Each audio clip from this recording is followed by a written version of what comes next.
Banyak pegawai VOC yang berasal dari Eropa datang ke Hindia Belanda tanpa membawa pasangan mereka. Masalah yang muncul kemudian adalah timbulnya kebutuhan untuk memenuhi hasrat biologis mereka, selain membunuh rasa sepi. Di sisi lain, ada rasa hina untuk mengawini perempuan pribumi bagi mereka karena merasa derajat mereka lebih tinggi dari orang-orang pribumi. Yang muncul kemudian adalah pelacuran dan perzinaan sebagai jalan pelarian bagi kaum lelaki Eropa itu.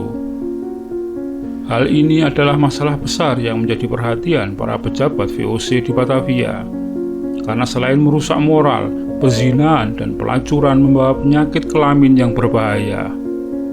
Bahkan hingga VOC bangkrut, masalah penyakit kelamin ini ternyata terus menghantui. Hal ini makin diperparah dengan munculnya penyakit-penyakit kelamin jenis baru. Dan video ini akan bercerita tentang hal tersebut.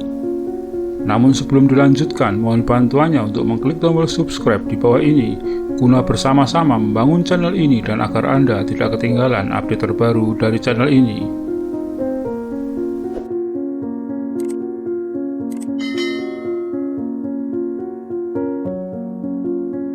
Orang Belanda yang berkuasa di Nusantara tak seluruhnya bejat. Banyak di antara mereka adalah kaum moralis sejati yang bisa disebut taat dalam aturan kekristenan.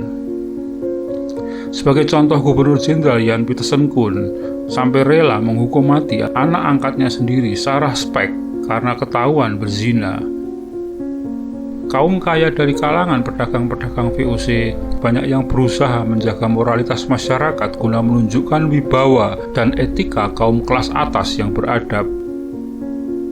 Penguasa VOC menyadari sepenuhnya bahaya prostitusi.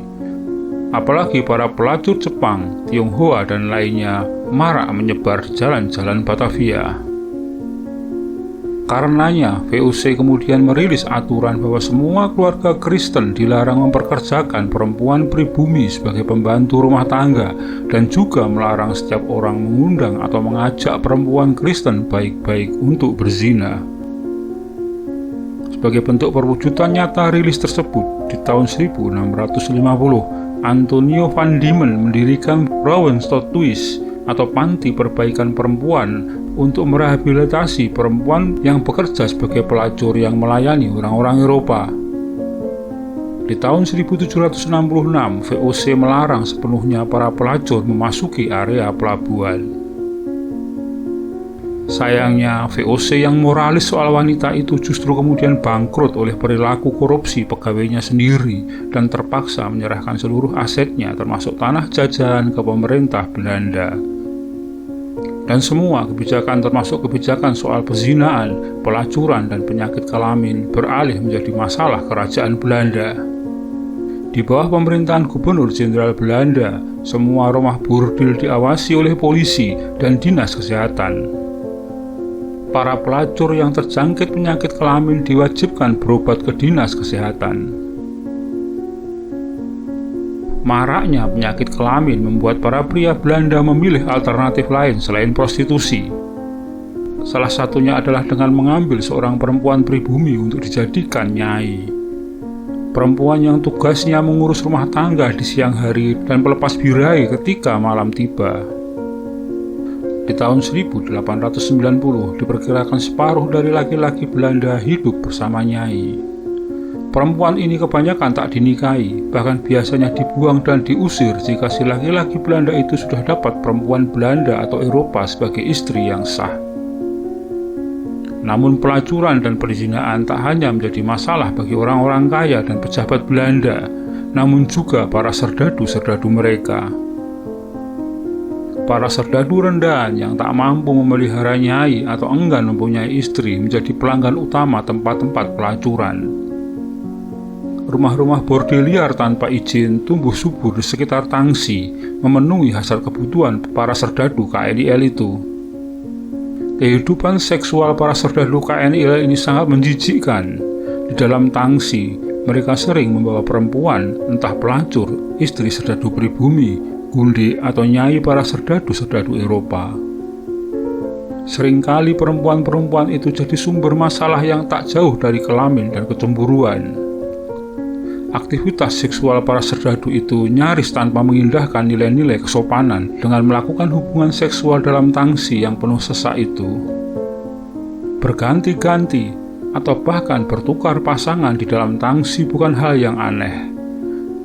Bahkan banyak serdadu yang menjual istrinya untuk bisa ditiduri semalam suntuk kepada serdadu lain demi sekeping dua keping uang. Masalah perempuan tak jarang juga bisa menjadi akar masalah perselisihan yang bisa saling melukai antar para serdadu. Sebagai contoh, seorang marsose muda pernah membunuh dua bintara Eropa di Takengon karena mereka dianggap telah main gila dengan nyainya. Perempuan-perempuan dalam tangsi serdadu KNIL memang bisa menjadi akar keributan atau pembunuhan. Namun para pelacur di sekitar tangsi KNIL adalah pembawa masalah penting dan pelik lainnya, yakni penyakit kelamin. Para anggota militer yang tertular penyakit kelamin tidak hanya mempengaruhi fisiknya saja, tetapi juga secara psikis akan mempengaruhi semangat juang mereka.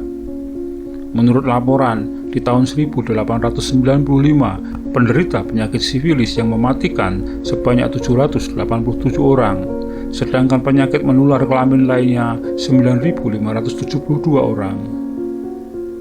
Jumlah 10.000 lebih serdadu tertular penyakit kelamin adalah masalah besar.